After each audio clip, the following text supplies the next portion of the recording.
Hello friends, आज की हमारी कहानी एक शहर में रह रहे लड़के रवि की है, जिसे गांव के बारे में कुछ भी जानकारी नहीं है।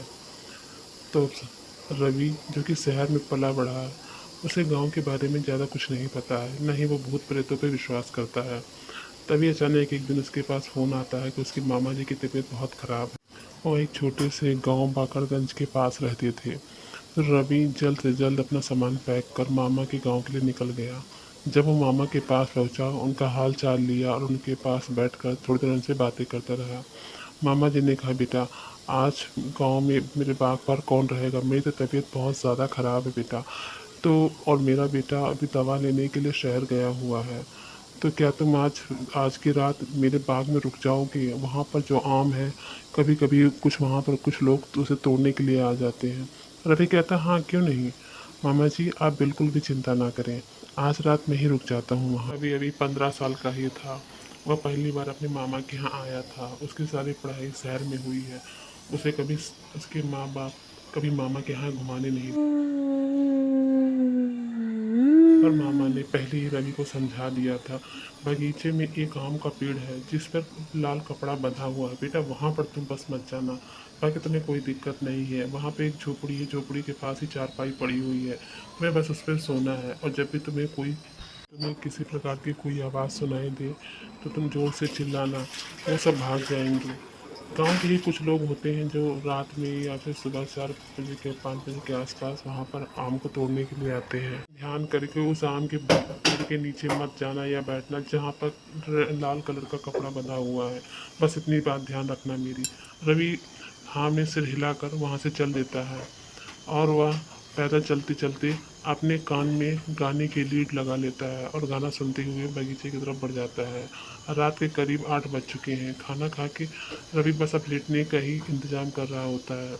चारपाई खींचता है और आराम से उस पर लेट जाता है। थोड़ी देर में उसे हवा, चूँकि बहुत अच्छी चल रही थी, थोड़ी देर में उसे बहुत अच्छी गहरी नींद आ जाती है। तभी थोड़ी देर बाद एक आवाज़ आती है। वह जगता है। उसे लगता है शायद कोई आम को तोड़ने के लिए आया है। वह तेज चिल्लाता है, कौन है, कौन है उधर? वह चिल्लाते हुए पूरे बाग के चक्कर लगा लेता है, पर उसे कोई दिखता नहीं। पूरा बाग बहुत बड़ा होता है।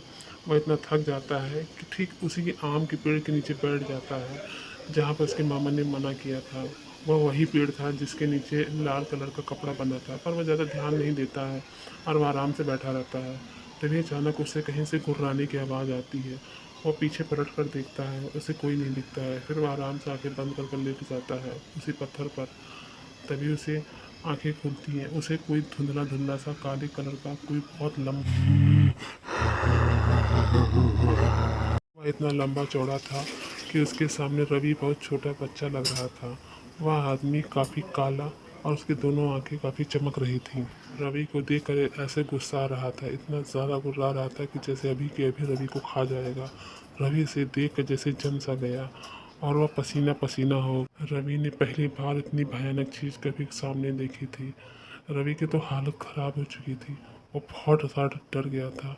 वह दौड़कर इधर उधर भागने लगा। तभी वह जाकर अपने चारपाई के पास पहुंच गया, और उसके बाद उसने पीछे पलट कर देखा। पीछे पलट कर देखने पर उसे कोई नहीं दिखा। वह चारपाई पर शांत बैठ गया और सोचने लगा कि तभी उसे याद आया, ये तो वही पेड़ था जिसे मामा ने मुझे इस पे जाने के लिए मना किया था। लेकिन रवि सोचता है, ऐसे कैसे हो सकता है? ऐसा कुछ भी नहीं होता है, शायद ये मेरा वहम है। और वह चारपाई पर लेट कर सो जाता है। तभी थोड़ी देर बाद फिर से आवाज़ होती है।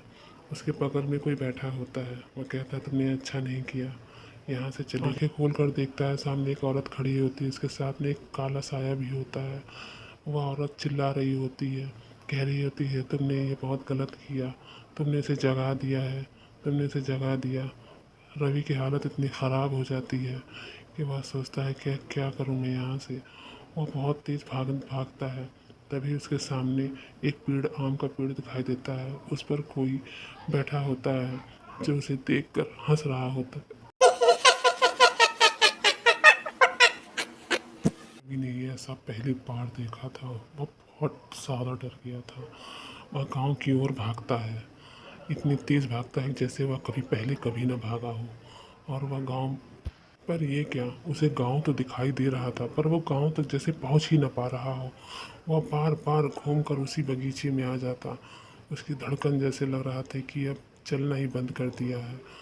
वो बार बार गांव की तरफ भागता, लेकिन फिर भी पता नहीं क्यों उसने घड़ी देखी तो घड़ी के तीन उस टाइम 3 बज रहा था। फिर उसने भागना शुरू किया। उसने सोचा शायद ही मेरा वहम है, वो फिर से भागने लगा। पर वो बार बार अपने गांव की तरफ भागता है। गांव दिखाई देता है, उसे लगता है जैसे वो गांव पहुंचने वाला है, लेकिन ऐसा हो ही नहीं पा रहा था।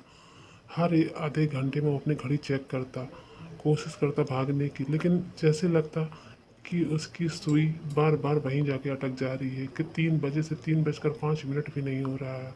रवि अब पसीने से लस्त पस्त हो चुका था, वो बहुत परेशान हो चुका था। तभी उसे हनुमान जी की वो चौपाई याद आई और उसने हनुमान जी की चौपाई गाना शुरू किया। थोड़ी देर बाद कुछ माहौल में उसे बदलाव लगा और वह गुर्राने की आवाज़ भी अब बंद हो चुकी थी। थोड़ी देर रवि बैठ गया और वहीं पर हवा खाने लगा और वह थोड़ा हिम्मत बांधने लगा। अपने आप से कहने लगा, काश मैंने ये गलती ना की होती। बस किसी तरीके से प्रभु, बस किसी तरीके से मुझे एक बार गांव पहुंचा दो। मुझसे बहुत बड़ी गलती हो गई है, अब दोबारा कभी मैं ये गलती कभी नहीं करूंगा। बस एक बार तरीके से अपने मामा के पास पहुंच जाऊं। तभी उसके कंधे पर एक कोमल सा हाथ आके रुकता है। वो पीछे पलट कर देखता है तो एक बच्चा खड़ा होता है। वो कहता है, क्या हुआ, बताइए। तो रवि कहता है, कुछ नहीं, बस मुझे अपने घर मामा के पास जाना है।